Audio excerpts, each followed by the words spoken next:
భూకంపాలు ఎలా వస్తాయి? మన దేశంలో ఎన్ని ఎర్త్క్వేక్ జోన్స్ ఉన్నాయి? ఈ వీడియోలో తెలుసుకుందాం. భూమి లోపల ఉండే పొరలు లేదా పలకలు సడన్గా కదిలినప్పుడు రిలీజ్ అయ్యే ఎనర్జీ వలన వచ్చినటువంటి ప్రకంపనలనే భూకంపం అని అంటారు.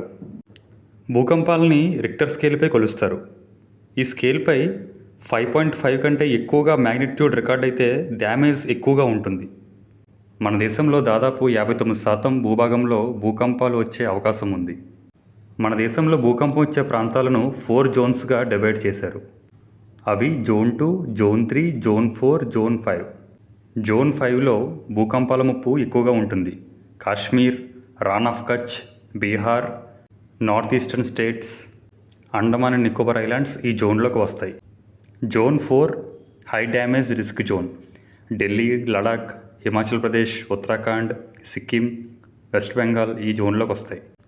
Zone 3 moderate zone. Chennai, Mumbai, Kolkata, Bhubaneswar, Vijayawada ఈ సిటీస్ అన్నీ ఈ జోన్లోకి వస్తాయి. జోన్ 2 లో రిస్క్ జోన్.